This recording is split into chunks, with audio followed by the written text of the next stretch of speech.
Hello बच्चों, welcome to my channel Commerce Talk with Sadhana, and today we are going to start our chapter 4, that is retirement and death of a partner. इससे पहले हमने अपने channel पे 3 chapters complete कर लिए हैं। Chapter first हमारा था फंडामेंटल्स वाला। चैप्टर सेकंड में हमने किया था change in profit sharing ratio. Chapter second में change in profit sharing ratio and chapter third हमने कर लिया है एडमिशन ऑफ अ पार्टनर।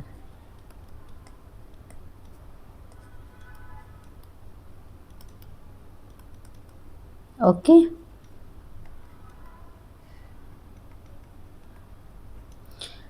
ये फर्स्ट प्लेलिस्ट है और मैंने चैप्टर सेकंड और थर्ड को एक ही प्लेलिस्ट में कर दिया है। उस प्लेलिस्ट का नाम है reconstitution of partnership.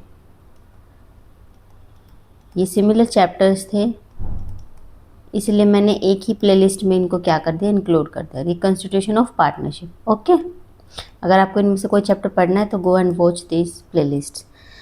So now आज के लिए हम स्टार्ट करते हैं अपना retirement and death of a partner. सबसे पहले ना मीनिंग समझते हैं हम, रिटायरमेंट एंड डेथ होता क्या। देखिए, हमारी फर्म है, हमारी फर्म में 3 पार्टनर्स हैं, मान लो ये 1 A B C। अब A B C 3 पार्टनर्स हैं, इनमें से C क्या है, C फर्म को छोड़ना चाह रहा है, C फर्म से जाना चाह रहा है। रीज़न कुछ भी हो सकता है कि उनकी एज हो चुकी है, उनकी हेल्थ ठीक नहीं है, या को पार्टनर से नहीं बन रही है, या कोई भी XYZ रीजंस। तो फर्म में से अगर कोई पार्टनर अपनी मर्जी से जाना चाहे तो उसको हम बोलते हैं retirement of a partner. Okay, या फिर फर्म ही उसको सारे क्या करे, मिलके अपनी सबकी सहमति से उसको निकालना चाहे तो उसको बोलते हैं retirement of a partner. Partner जो है वो 3 तरीके से रिटायर हो सकता है। सबसे पहले सभी पार्टनर्स की कंसेंट हो तो रिटायर हो सकता है, कोई एग्रीमेंट बना रखा हो पहले से ही तो रिटायर हो सकता है, या फिर हमारी partnership he partnership at will हो। हमने ये फर्स्ट चैप्टर में पढ़ा था कि पार्टनरशिप एट विल क्या होती है, मतलब अपनी मर्जी से, कि पार्टनर का जब मन करेगा वो जा सकता है, बट उसको एक क्या है, रिटन नोटिस देना पड़ेगा सभी अपने पार्टनर्स को पार्टनर्स को। ओके, रिटायरमेंट के इफ़ेक्ट्स क्या क्या, मतलब ये कि रिटायरमेंट को हम कैसे ट्रीट करेंगे, बुक ऑफ अकाउंट्स को कैसे ट्रीट करेंगे। तो सबसे पहले हमको क्या करना है, नई प्रॉफिट शेयरिंग रेशियो निकालनी है, उससे गेनिंग रेशियो निकालनी है, फिर गुडविल को देना है, ट्रीट करना है। उसके बाद एसेट्स लायबिलिटी जो है वो देने हैं, कोई प्रॉफिट और रिजर्व बचा हुआ है तो वो भी एडजस्ट करना है, कैपिटल अगर पार्टनर्स चाह रहे हैं तो कैपिटल भी एडजस्ट करने हैं, और जो रिटायरिंग पार्टनर जा रहा है उसका सारा जो है अमाउंट प्लस करके उनका हमको क्या कर देना है, उनको देना है, उनका मतलब हिसाब किताब कर देना है, जो रिटायरमेंट पार्टनर, जो पार्टनर जा रहा है रिटायरिंग पार्टनर। ओके, ये तो था रिटायरमेंट। अब बात करें अगर डेथ की, तो डेथ क्या है। डेथ देखिए, डेथ में अब ये तो है नहीं, इसमें कोई हम क्या कर सकते हैं कि पहले से एग्रीमेंट तो बनाएंगे नहीं, अनसर्टेन इवेंट है, तो कई बार ना पार्टनरशिप डिसॉल्व भी हो जाती है अगर पहले से ही हमने एग्री या एग्रीमेंट ना बना रखा हो इस चीज़ के ऊपर, हमारी पार्टनरशिप में ये डीड ना लिखी हो तो। ठीक है, usually firm continues with remaining partners. Usually क्या है, कंटिन्यू रहती है। लीगल रिप्रेजेंट, देखो जो पार्टनर जा रहा है या जिस पार्टनर की डेथ हो रही है तो वो खुद तो पैसे लेंगे नहीं, तो अब जो पार्टनर की डेथ हो चुकी है उनका जो हिसाब किताब के लिए पैसे लेंगे या जो उनके अकाउंट को देखेंगे, उस लीगल रिप्रेजेंटेटिव को हम क्या बोलते हैं, एग्जीक्यूटर। ये आपको ध्यान रखना, डेथ में यही यूज़ होगा वर्ड, क्या है टर्म, एग्जीक्यूटर। तो जब पार्टनर की डेथ हो जाती है तो उनके लीगल रिप्रेजेंटेटिव को क्या बोलते हैं, एग्जीक्यूटर। और जिस पार्टनर की डेथ हुई है उनको बोलते हैं डिजीज्ड पार्टनर। ओके, सेम है रिटायरमेंट की तरह, बस जो अमाउंट जाएगा अब वो एग्जीक्यूटर के अकाउंट में जाएगा। ठीक है, रिटायरमेंट और डेथ डिफरेंट इवेंट्स हैं, लेकिन जो हम ट्रीट करेंगे वो कुछ हद तक सेम है। ठीक है, अभी जो मैंने बताया एग्जीक्यूटर वाला केस अलग रहेगा, बस कि जो पैसा है वो एग्जीक्यूटर के नाम पे जाएगा, बाकी सेम है। अब सबसे पहले हमने मीनिंग समझ लिया है। अब सेकंड टॉपिक हम क्या करेंगे कि हम ना न्यू प्रॉफिट शेयरिंग रेशियो निकालनी सीखेंगे, कि हम न्यू प्रॉफिट शेयरिंग रेशियो कैसे निकालते हैं।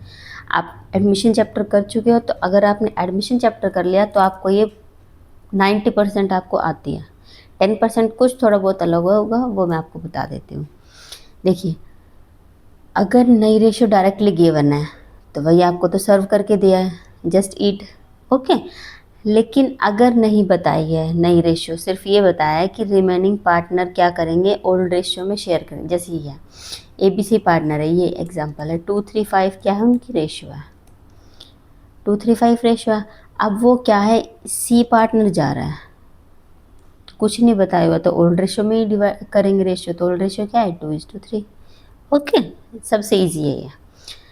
फिर नेक्स्ट केस हमारा आता है, अगर रिटायरिंग पार्टनर का जो शेयर है वो बचे हुए पार्टनर एग्री रेशियो में लेता है। एग्री रेशियो मतलब ये, जो पार्टनर जा रहा है, मान लो 1:1:1 था, तो जो पार्टनर जा रहा है 1/3 रेशियो हुआ, ठीक है जी।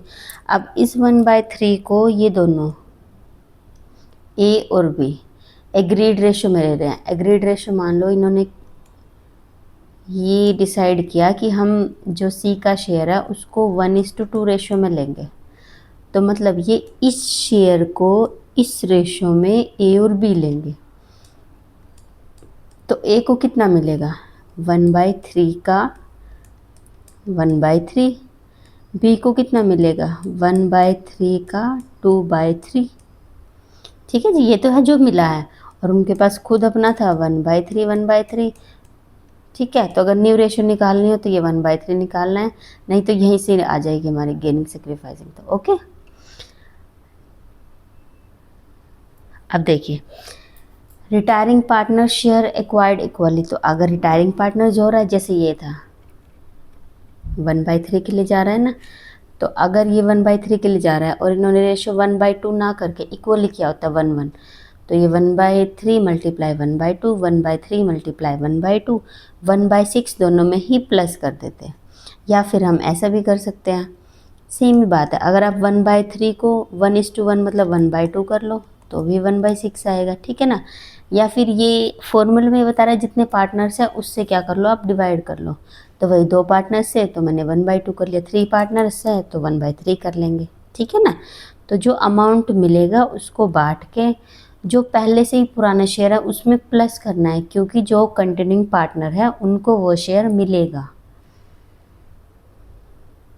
न्यू रेशियो गिवन है इनडायरेक्टली सेक्रीफाइस गेन से, तो वही है, मान लो न्यू रेशियो नहीं गिवन है, न्यू रेशियो तुमको निकालनी है, लेकिन उन्होंने ये कह दिया कि जो पार्टनर जा रहा है उसका 1/4 ए ने लिया, 1/5 बी ने लिया, तो आप क्या करोगे, ओल्ड में उसको प्लस कर दो, बस आ जाएगा आंसर, ठीक है ना। यही मैंने किया, अभी देखो ये रहा ओल्ड शेयर, और उसमें क्या करो, गेन प्लस कर दो, सेक्रीफाइस है तो माइनस कर दो, ठीक है। अब है गेनिंग रेशियो। गेनिंग रेशियो कैसे निकालते हैं, देखिए एडमिशन में हमने यूज़ किया था सेक्रीफाइसिंग रेशियो। सेक्रीफाइसिंग रेशियो क्यों यूज़ किया था, क्योंकि मैंने आपको बताया था कि फर्म का टोटल शेयर ना हमेशा 1 ही रहेगा, सेम ही रहेगा, कोई पार्टनर आए या जाए उसमें से ही बाकी पार्टनर्स क्या करेंगे, शेयर करेंगे। अगर कोई पार्टनर जा रहा है तो बाकी पार्टनर्स का शेयर बढ़ जाएगा, अगर कोई पार्टनर आ रहा है तो बाकी पार्टनर का शेयर कम हो जाएगा, लेकिन टोटल शेयर इतना ही रहेगा, 1 ही रहेगा। तो जो एडमिशन था, अब एडमिशन में पार्टनर आ रहा था तो उसको शेयर मिलेगा, किससे लेगा, वो जो सेक्रीफाइसिंग पार्टनर है, जो कंटिन्यूइंग जो एग्जिस्टिंग पार्टनर है पहले से, उनसे लेगा ना। ऐसे ही रिटायरमेंट के टाइम है कि जब रिटायरमेंट फर्म छोड़ के जा रहा है पार्टनर, तो अपना शेयर दे के जाएगा, किसको दे के जाएगा, कंटिन्यूइंग पार्टनर्स को, तो उनका शेयर क्या है, बढ़ेगा, और वो क्या है, गेन कर रहे हैं। तो इसलिए यहाँ पे हम क्या निकाल रहे हैं, गेनिंग रेशियो निकाल रहे हैं, ठीक है। तो वो रेशियो जिसमें रिमेनिंग पार्टनर्स को शेयर मिलता है उसको हम गेनिंग रेशियो बोलते हैं। गेनिंग रेशियो का फॉर्मूला अब तो हम 2 चैप्टर कर चुके हैं इस फॉर्मूले के, तो ये आपको अच्छे से याद होना चाहिए। गेनिंग रेशियो का फॉर्मूला होता है new share minus old share, okay. और ये भी आपको पता है कि अगर माइनस में आ गया तो मतलब वो सेक्रीफाइस कर रहा है, प्लस है तो गेन कर रहा है। और गेनिंग रेशियो के 2 केसेस हैं, मैं आपको गेनिंग रेशियो के केसेस बता देती हूँ। गेनिंग रेशियो आप निकाल लोगे कैसे, सबसे पहले अगर आपको कुछ भी नहीं दिया हुआ, नो हिंट, अगर कोई भी हिंट नहीं दिया हुआ तो ओल्ड रेशो और न्यू रेशो और गेनिंग रेशियो सेम होती है। जैसे मैंने वो किया था 3:5 मान लो ये है, ये पार्टनर जा रहा है तो यही हमारी न्यू रेशियो होगी, यही हमारी गेनिंग रेशियो होगी। ओके, अगर दी हुई है आपको न्यू रेशियो तो फिर वही न्यू माइनस ओल्ड, ठीक है ना। ये हमारी क्या हो जाएगी, गेनिंग रेशियो निकालने का फॉर्मूला है। नेक्स्ट है हमारा, अब गेनिंग रेशियो अगर हमने निकाल ली है तो गेनिंग रेशियो निकाल ली क्यों हमने, ताकि हम गुडविल को ट्रीट कर पाएँ। और गुडविल को ट्रीट क्यों करना है, टू कंपनसेट द पार्टनर, जो अपना शेयर छोड़ के जा रहा है दूसरे पार्टनर्स को दे के जा रहा है, उनको कंपनसेट करने के लिए हम गुडविल को ट्रीट करते हैं, ठीक है ना जी। तो किसको ट्रीट, गुडविल किसको कंपनसेट करिए, या तो जो पार्टनर डिजीज्ड हो चुका है या फिर रिटायरिंग पार्टनर। डिजीज्ड मतलब जिनकी डेथ हो चुकी है वो, ये आपको ध्यान रखना है, ठीक है। डिजीज्ड बीमारी वाला डिजीज नहीं है। अब देखिए सबसे पहले कैसे करेंगे गुडविल के स्टेप्स क्या क्या है। सबसे पहले आपको गुडविल निकालनी है कि कितने गुडविल है, ठीक है, या तो गिवन होगी या आपको निकालनी है। उसके बाद आपको पोर्शन निकालना है कि जो रिटायरिंग पार्टनर है उसको कितना शेयर मिलेगा, उस शेयर को गेनिंग रेशियो में बांट देना है और फिर वही एंट्री पास करनी है जो हम प्रीवियस 2 चैप्टर से करते आ रहे हैं, gaining partners debit to sacrificing और टू रिटायरिंग पार्टनर। ओके, अब देखो गेनिंग पार्टनर्स को हम डेबिट ही क्यों कर रहे हैं, लॉजिकल बात है, आप सोच के देखिए। अगर हम पार्टनर को गुडविल दे रहे हैं तो उनका जो कैपिटल अकाउंट है वो बढ़ेगा, और कैपिटल अकाउंट बढ़ रहा है तो क्रेडिट साइड आएगा, और जो पार्टनर दे रहे हैं उनका तो कम होगा ना कैपिटल में से, तो वो डेबिट हो जाएगा। ओके, अगर आपको ये एंट्री भी याद ना रहे तो ये लॉजिक लगा के भी आप याद कर सकते हो एग्जाम में कि गेनिंग डेबिट क्यों है, क्योंकि उन्होंने अपनी कैपिटल में से वो दे रहे हैं। केसेस गुडविल के हम कर चुके हैं, दोबारा मैं आपको बता देती हूँ। अगर गुडविल आपकी ऑलरेडी है, एग्जिस्ट करती है बुक्स में, बैलेंस शीट में गिवन है, तो हमेशा देखते ही उसको राइट ऑफ कर देना है, चाहे वो change in profit sharing ratio हो, चाहे वो एडमिशन हो, चाहे रिटायरमेंट हो, चाहे डेथ हो, ठीक है। तो अगर गुडविल पहले से ही एग्जिस्ट कर रही है तो आपको राइट ऑफ कर देना है, और राइट ऑफ कैसे होगा, पुराने पार्टनर्स में और पुरानी रेशियो में ही होगा, ठीक है जी। ये हम राइट ऑफ कर देंगे, और राइट ऑफ के टाइम पे पार्टनर्स क्या होते हैं, डेबिट होते हैं। सेकंड केस आता है, अगर आपको एग्जाम में बोले कि आपको गुडविल रेज भी करनी है एंड राइट ऑफ भी करनी है, ये भी हम कर चुके हैं। अगर रेज करते हैं तो पहले आपको क्या करनी है, गुडविल रेज करनी है, वो भी पुरानी रेशियो में है, पुराने रेशियो में। ओके, और तो करेंगे कैसे उसको, ऑल पार्टनर्स को डेबिट करेंगे और टू गुडविल अकाउंट, ये रेज हो, वो तो राइट ऑफ थी। रेज हम कैसे करेंगे, गुडविल को डेबिट करेंगे और पार्टनर्स को क्रेडिट करेंगे, रेज कर दिया। अब राइट ऑफ करने में इसकी रिवर्स एंट्री हो जाएगी, लेकिन ये ध्यान रखना है कि जो रेशो होगी वो रेशो न्यू होगी, ओके, न्यू रेशो, ठीक है जी। तो ये हो जाएगा कैपिटल्स डेबिट, ये इन्होंने नहीं दी हुई, यहाँ पे हम लिख लेते हैं, ये इसकी क्या हो जाएगी, रिवर्स। अब हम केस थर्ड कर रहे हैं, थर्ड तो वही है जो कैपिटल का होता है, gaining debit to sacrificing partners, ठीक है, ये गुडविल का हो जाएगा।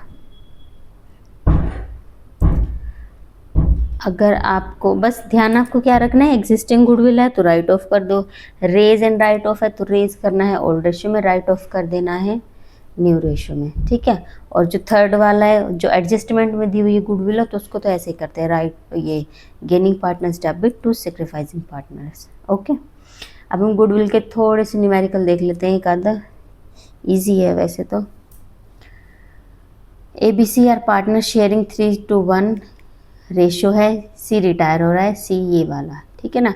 गुडविल दी गई है 60,000, ए और B agree to share profits equally, तो न्यू रेशियो ओल्ड रेशियो दोनों की दी गई हैं, ठीक है।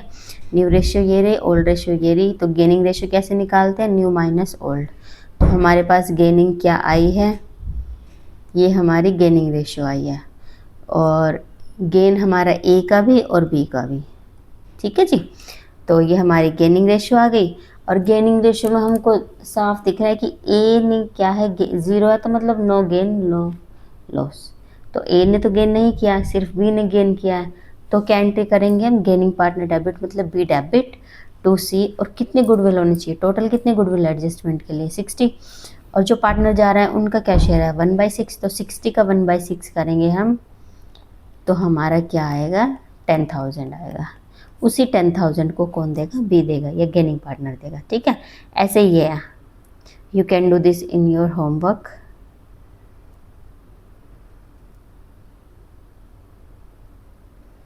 Now let's come to another topic, next topic, that is revaluation of assets and liabilities. तो रिवैल्यू हम क्यों करते हैं, ताकि हम पुरानी अपनी पार्टनरशिप जो एग्रीमेंट है या फॉर्म है, उन पार्टनर्स को उनकी मेहनत का जो है उनको क्रेडिट दे सके। मतलब ये कि जब नई पार्टनरशिप हमारी बनेगी तो उसमें जो एसेट्स और लाइबिलिटीज़ है वो नई वैल्यू से ही शो किए जाएंगे। इसीलिए हम क्या बनाते हैं, रिवैल्यूएशन अकाउंट बनाते हैं। तो एसेट्स और लाइबिलिटीज़ को क्या है, हम रिवैल्यू करते हैं। और किस पे रिवैल्यू करेंगे, उनकी करंट मार्केट वैल्यूज़ पे, ताकि उनका जो प्रॉफिट और लॉस है, जो पार्टनर जा रहा है उनको अपना फेयर प्रॉफिट एंड लॉस मिल सके, ठीक है जी। क्योंकि उस फर्म के लिए उस पार्टनर ने भी तो मेहनत की होगी ना, तो उस अपनी मेहनत का जो क्या है उनको क्रेडिट मिल सके। रिवैल्यूएशन अकाउंट मैंने बताया था, रिवैल्यूएशन अकाउंट एक नॉमिनल अकाउंट है। तो जो क्रेडिट होगा वो सारी इनकम होंगी, डेबिट हो गए सारे एक्सपेंसेस होगी। तो फर्म के लिए अगर कोई इनकम है, कैसी इनकम होगी, अगर एसेट बढ़ रही है तो, लाइबिलिटी कम हो रही है तो ये इनकम है। इससे अपोजिट लॉस है, ठीक है ना। जनरल एंट्रीज यही रिवैल्यूएशन की, अगर इंक्रीज हो रहा है तो रिवैल्यूएशन की क्रेडिट में जाएगी एसेट, और अगर एसेट डिक्रीज हो रही है तो लॉस है तो डेबिट में जाएगी, ठीक है ना। और ऐसे ही लाइबिलिटी अगर बढ़ रही है तो नुकसान है ना, तो डेबिट में जाएगा। क्रेडिट डिक्रीज हो रही है लाइबिलिटी तो क्रेडिट में जाएगी। अब उसके बाद ऑल क्रेडिट माइनस डेबिट करके जो रिवैल्यूएशन का प्रॉफिट या लॉस आएगा वो पार्टनर्स में बट जाएगा। अगर प्रॉफिट है तो क्रेडिट साइड, अगर लॉस है तो debit side, okay. Partners capital partners account, ठीक है। रिवैल्यूएशन अकाउंट ये आप देख सकते हो, ये क्वेश्चन रिवैल्यूएशन का है।